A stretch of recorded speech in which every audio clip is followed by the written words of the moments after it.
ก็เจ็บคอใครอ้าวมิดไปแล้วพันวลิกากากระดาเอ้ยแม่ขาเก่งแม่มิ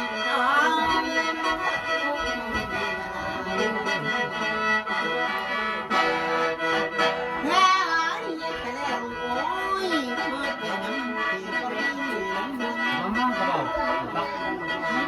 มีแม่อ้อยขันหัวตกเจ้าอย่าลืมไปแม่โอ้ยขันน้องเจ้าอย่าลืมไปใจอย่าลืมแม่ดู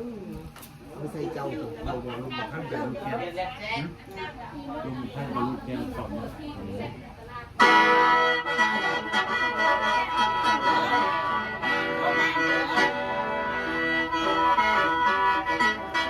แม่อ้อย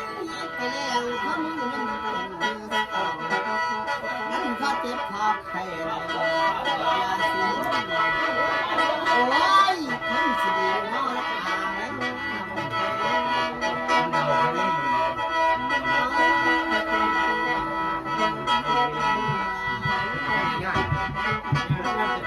แม่อ๋อยไปแล้วไปน้ำมันปีนาปีฟ้า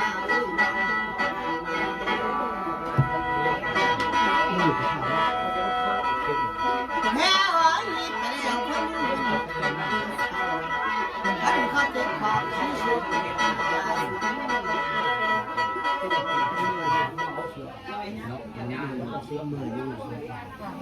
เขาถามเลยเพิ่งมาอยู่แม่กากาโอ้ยแม่กาจริงเลยทำไมเมื่อเด้อเมื่อตันท่าจะลองตรงตัวเที่ยวเขากินเหมือนกันเขาเก็บมาซ่อนมาให้แน่แม่อ๋อยเมื่อเด้อเมื่อตันท่าจะลองตรงตัวเที่ยวโอ้ยตกที่นี่ปีหน้าเยอะนะก็เหมือนสีมือทองท่านก็จะรู้เขาใครบอกว่าที่จะเอาไป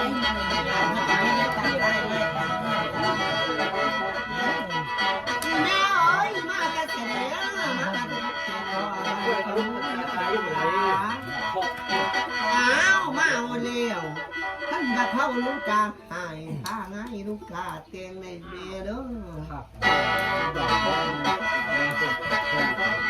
นี่แม่เอ้ยบ่อยที่หัวนักบ่อยที่ตากเมื่อยขันจะไม่ทอนออกอ้าวเฮ็ดไปแล้วบ่อยไปนั่งแม่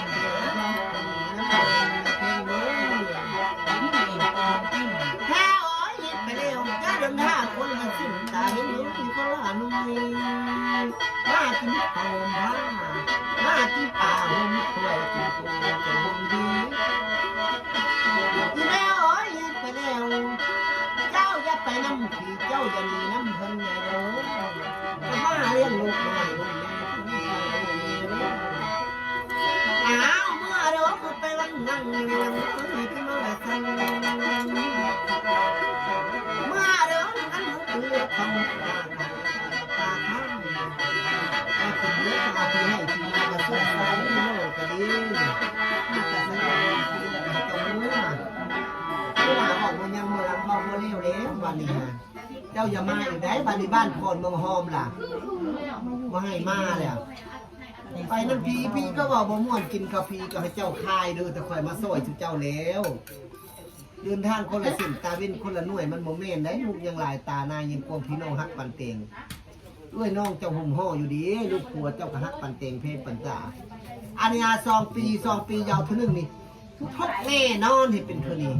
มาเอาอย่างจะค่อยรับเธอนี่แหละมันเลวได้100 ปีพันปีแล้วอย่าลูกหลานเจ้าเลยเอาลูกเราดันนะบ่ไว้ได้ตูนี่มันแม่นดอกแห่งดีใจอะไรเงินผู้เยาว์นี่มันสไตล์มันดีบอกเลยค่อย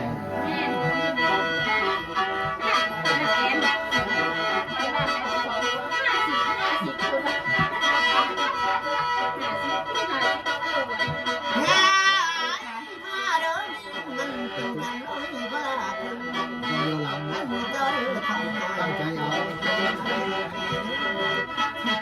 อ้าวนี่มันตั้งที่มันเรียนเลย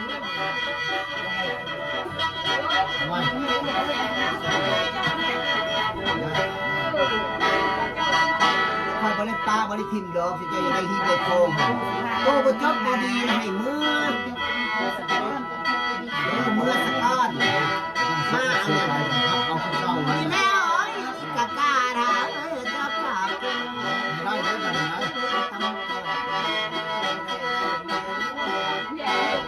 อ้าวแล้วแกง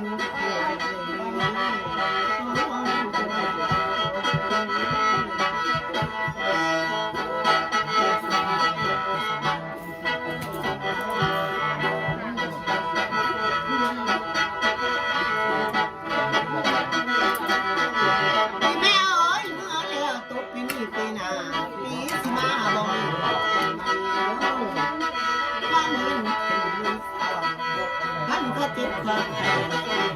ยาสูบ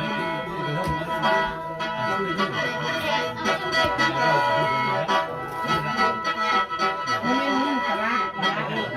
เองโบราณดีพี่โน่ดีไปกินเลยรับไปโทษ